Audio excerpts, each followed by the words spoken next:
আজকে আমরা পিবিআই ঢাকা জেলা কর্তৃক 38 টুকরা কঙ্কালের হত্যা রহস্য উন্মোচন উপলক্ষে আপনাদের কষ্ট করে এখানে আসার জন্য আমরা আহ্বান জানিয়েছি।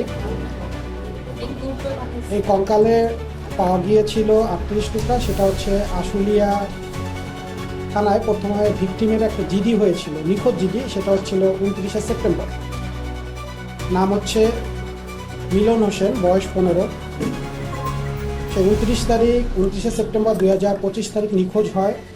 নিখোঁজ হওয়ার পরবর্তীতে তার মা পরের দিন 30 তারিখ আশুলিয়া থানায় একটা জিডি করে, যেহেতু তাকে এবং তার অটোরিকশা পাওয়া যাচ্ছিল না। পরবর্তীতে দীর্ঘদিন যাওয়ার পরও যেহেতু তার কোনো হদিস পাওয়া যাচ্ছিল না, আশুলিয়া থানায় একটা নিয়মিত অপহরণ মামলা রুজু হয়। সেটা হচ্ছে নভেম্বরের 18 তারিখ, এবং এর সাথে একটা চুরির ধারা সংযুক্ত হয়, যেহেতু সে ব্যক্তিও নিখোঁজ ছিল এবং তার সাথে সে অটোরিকশাটাও নিখোঁজ ছিল। এটা আশুলিয়া মডেল থানায় মামলাটা রুজু হলো। মামলাটা রহস্য উদ্ঘাটন করা সম্ভব ছিল না, নিখোঁজ ব্যক্তিকে পাওয়া যাচ্ছিল না। এরই ধারাবাহিকতা গত বছরের 1 ডিসেম্বর 38 টুকরা হাড় পাওয়া যায়। এটা পাওয়া যায় আবার সাভার থানার আপনার আশুলিয়া মডেল টাউন, যেটা আমিন হাউজিংয়ের কাশবনের ভিতরে।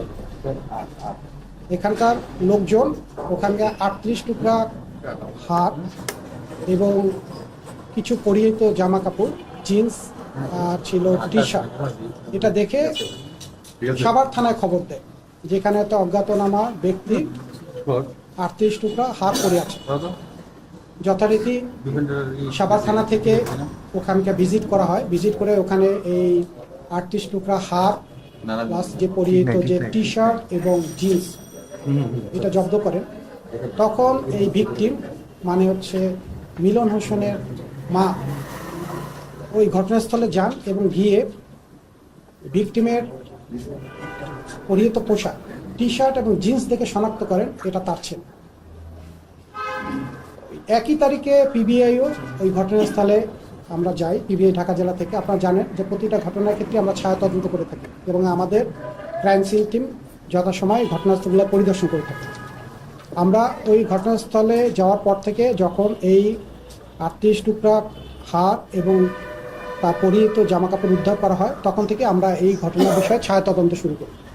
আমাদের পিবিআই প্রধান অতিরিক্ত আইজিপি মহোদয়ের নির্দেশনায় আমরা শুরু থেকেই এই মামলাটা নিয়ে তদন্ত অব্যাহত রাখি এবং বিজ্ঞ আদালত এবছরেরই 1 জানুয়ারি মামলাটা আমাদের কাছে হস্তান্তর করে। যেহেতু আমরা প্রথম থেকে এটা নিয়ে ছায়া তদন্ত করছিলাম, আমরা মামলার ব্যাপারে প্রথম থেকেই ওয়াকিবহাল ছিলাম এবং ঘটনা নিয়ে আমরা একটা টিম ওয়ার্ক শুরু করি পিবিআই ঢাকা জেলা থেকে এই মামলার রহস্য উদ্ঘাটনের জন্য। পরবর্তীতে আমরা এটা তথ্য প্রযুক্তির সহায়তা নেই, স্থানীয় সোর্স নিয়োগ করি যে অটোরিকশা যেহেতু ছিনতাই হয়ে গেছে, এই ধরনের কোনো লোক এর সাথে সংযুক্ত থাকতে পারে। এই ক্ষেত্রে আমরা বিভিন্ন জেলায় অভিযান পরিচালনা করি, কিন্তু পরবর্তীতে বিশ্লেষণের মাধ্যমে আমরা এক ব্যক্তিকে ধরতে হয়, তার নাম হচ্ছে রনি মিয়া। এই রনি মিয়াকে আমরা গ্রেপ্তার করি গত 16 জানুয়ারি রাতে। আমরা গ্রেপ্তার করি আশুলিয়াতে, সাভার থেকে আমরা এই রনি মিয়াকে গ্রেপ্তার করতে সক্ষম হই। রনি মিয়াকে প্রথমে গ্রেপ্তার করলে সে বিষয়ে স্বীকার না করলে পরবর্তীতে ব্যাপক জিজ্ঞাসাবাদের এক পর্যায়ে সেই ঘটনার বিষয়টা স্বীকার করে এবং স্বীকার করে সে জানায় মূলত টাকা পয়সার অভাবের জন্য বা টাকা পয়সার জন্য সে এবং তার বন্ধু মিলে এই অটোরিকশার যে চালক মিলন হোসেনকে হত্যা করেছে এবং অটোরিকশাটা ছিনতাই করেছে। ঘটনার বর্ণনায় সে জানায় যে এর সাথে সংযুক্ত ছিল আরও একজন আসামি, তার নাম হচ্ছে সুমন। এই সুমন সাথে এই যে আমাদের মিলন ভিকটিম যে মিলন হোসেন পূর্ব পরিচিত। 29শে সেপ্টেম্বর তারিখে প্রথমে এই সুমন মিলনকে নিয়ে সন্ধ্যা 7টার সময় আখরাইন বাজারে আসে সাভারে। সেখান থেকে ওই অটোতে রনি মিয়াকে উঠায়। তারপর 3 জন মিলে তারা চলে যায় সাভার থানার ওই যে আমিন হাউজিং, যেটা আশুলিয়া মডেল টাউন এলাকায় কাশবনের, এখানে কাশবনের পাশে অটো রেখে তারপর তারা কাশবনের ভিতরে ঢুকে যায় এবং 3 জন মিলে গাঁজা সেবন করে। গাঁজা সেবন করার এক পর্যায়ে এই সুমন ভিকটিম মিলনের গলা চেপে ধরে এবং রনি মিয়া পা চেপে ধরে এবং তারা ওখানে তার মৃত্যু নিশ্চিত করার পর তারা এই লাশটা আরও একটু নির্জনে রেখে পরবর্তীতে অটো চালিয়ে চলে আসার পর সুমন মিয়া সাভারের জিরাবো বাজারে নেমে যায় এবং আসামি যে রনি মিয়া চলে যায় এর অটোটা নিয়ে কালিয়াকৈর গাজীপুরে গিয়ে যে বাসায় সে অটো সহ রাত্রি যাপন করে এবং ওই ব্যক্তির কাছেই অটো বিক্রি করে বলে সে জানায়। পরবর্তী আমরা জানতে পারি ওই ব্যক্তিকেও আমরা গ্রেপ্তার করি, তার নাম হচ্ছে এরশাদ। সে বলে যে আমার কাছ থেকে ৬৪,০০০ টাকা নিয়েছেন, ৬২,০০০ টাকা নিয়েছেন। ৬২,০০০ টাকার মধ্যে উনি ৪৪,০০০ টাকা দিয়েছেন সুমনকে এবং ১৮,০০০ টাকা এই যে আসামি রনি মিয়া নিজ হেফাজতে রাখেন।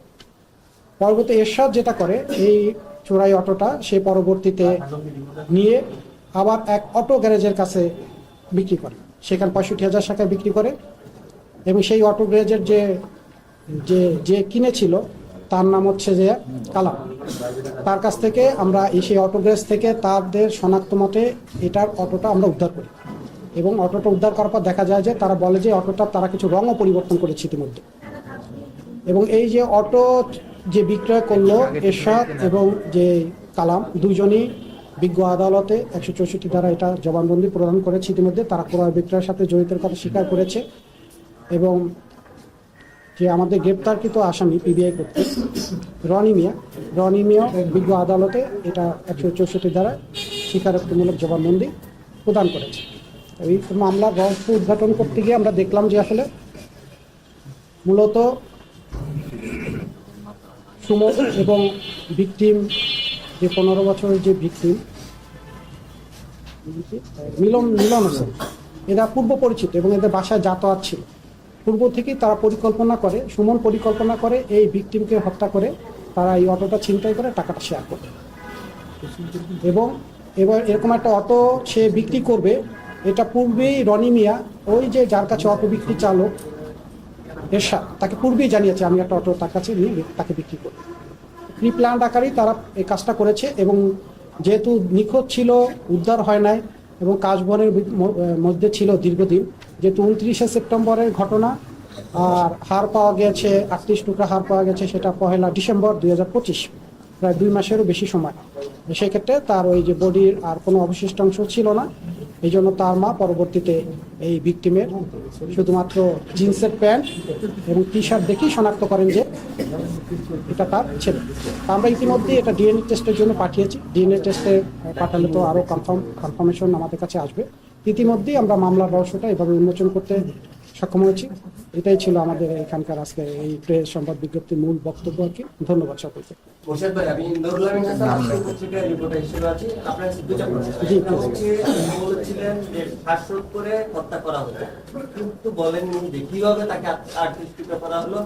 কিভাবে তাকে